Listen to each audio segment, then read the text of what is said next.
What if the tragic 9/11 attacks weren't as they seemed? What if there were more to the story?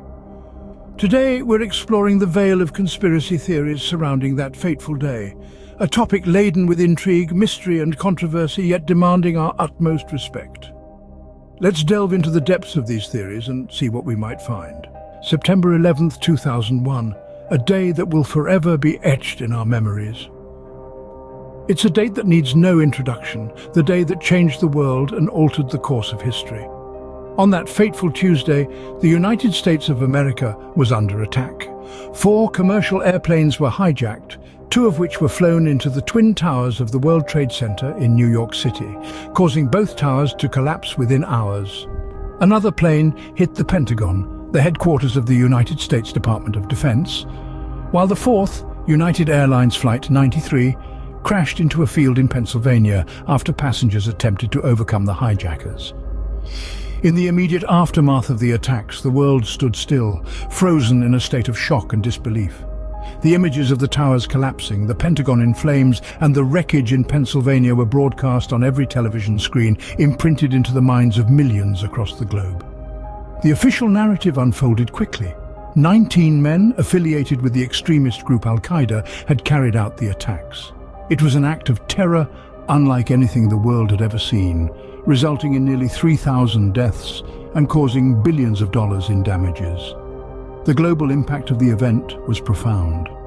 It sparked the war on terror, led to the invasion of Afghanistan, and initiated significant changes in US security and foreign policy. It brought nations together in solidarity, but also drove wedges of fear and suspicion. Yet, in the midst of the shock and the mourning, questions began to arise. Questions that challenged the official narrative. Discrepancies were noticed, inconsistencies pointed out. These weren't just whispers in the dark, but loud voices demanding answers. How could a group of extremists, trained in far-off lands, execute such a complex and coordinated attack? How did the towers collapse in the manner they did? And so, the seeds of doubt were sown, cultivating a garden of theories and speculations, each more fascinating and perplexing than the last. But what if there were more to this tragedy than meets the eye? Perhaps only time and relentless pursuit of truth can provide the answers we seek. In the wake of the devastation, questions began to arise. Confusion turned into curiosity, curiosity into suspicion, and suspicion into full-blown conspiracy theories. The ashes of the Twin Towers had barely settled when the first theories began to emerge. Each theory, more intriguing than the last, hinted at a narrative far more complex than what was presented to the world. The first theory, and perhaps the most pervasive, points a finger at the US government itself. It suggests that the government had prior knowledge of the attacks and chose not to intervene. The reason? To justify foreign invasions and tighten their grip on domestic security. But why would a government betray its own people? Some theorists argue it's the oldest trick in the book. Create a common enemy to unite the populace and distract them from internal issues.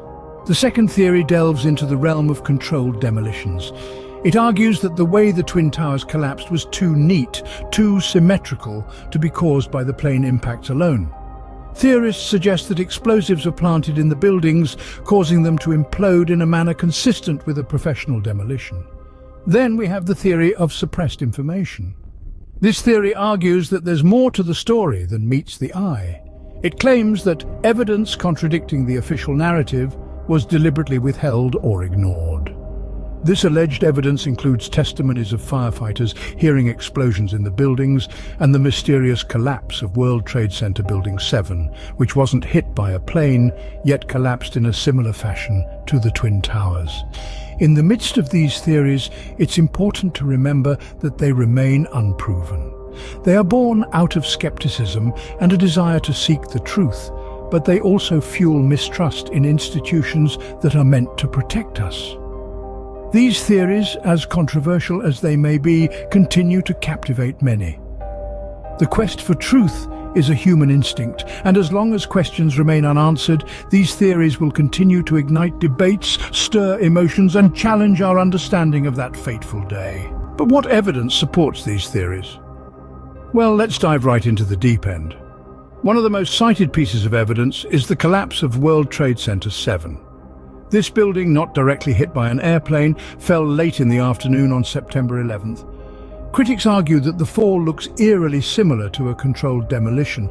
They question how fires alone could cause a steel-framed skyscraper to collapse symmetrically and into its own footprint. Now, let's jet over to the Pentagon. The strike there has raised a flurry of questions too. Conspiracy theorists point to the lack of large debris from the airplane, the small hole in the facade before the collapse, and the absence of surveillance footage showing the impact. They say, if it walks like a duck and talks like a duck, it must be, well, not necessarily a duck in this case. Then there's the alleged foreknowledge of the attacks.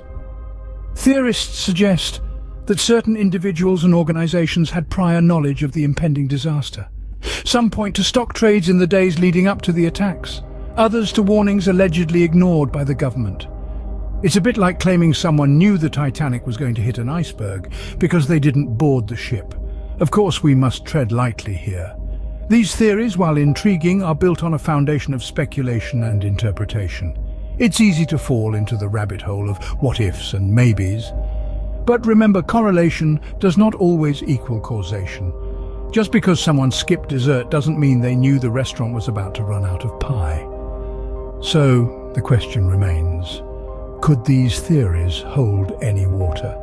It's like asking if a fish needs a bicycle. On the surface, it sounds absurd. But when you delve into the evidence, you might find yourself questioning what you thought you knew. And that, dear listeners, is the beauty of inquiry. It keeps us questioning, it keeps us searching. It's the lifeblood of curiosity and the heart of all great mysteries. So, let's keep asking, let's keep investigating, because the truth is out there, somewhere. And what does the government have to say about these allegations? The official response to these conspiracy theories has been, for the most part, a categorical denial.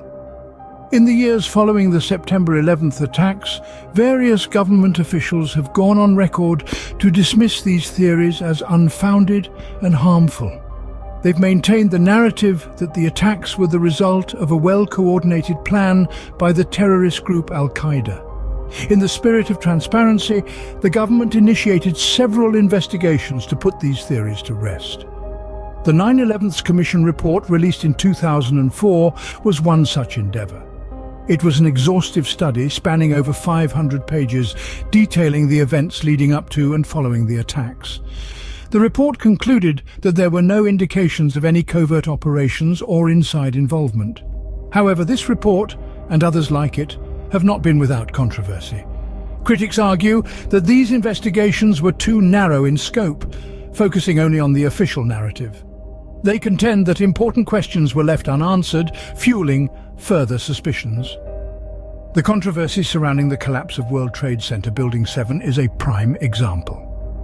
The official explanation, as per the National Institute of Standards and Technology, is that the building fell due to fires caused by debris from the Twin Towers. Yet, some structural engineers and architects have disputed this claim, arguing that the collapse resembled a controlled demolition. The government's responses have also been criticized for their lack of engagement with the conspiracy theories.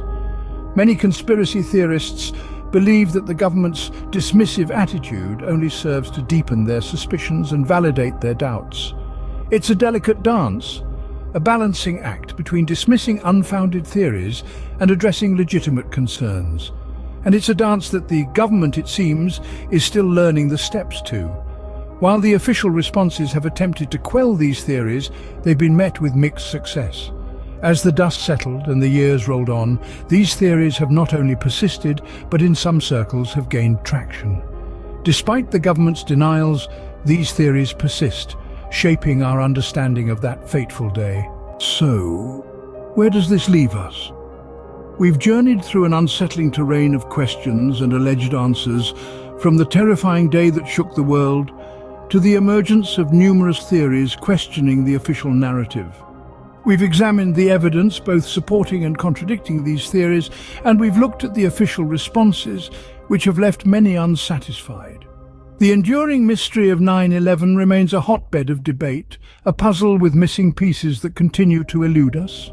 The dust from the fallen towers may have settled, but the cloud of uncertainty still hangs heavy. Questions persist, theories proliferate, and the quest for truth marches on. While we may never know the full truth, the questions raised by these theories continue to challenge our perceptions of 9/11s.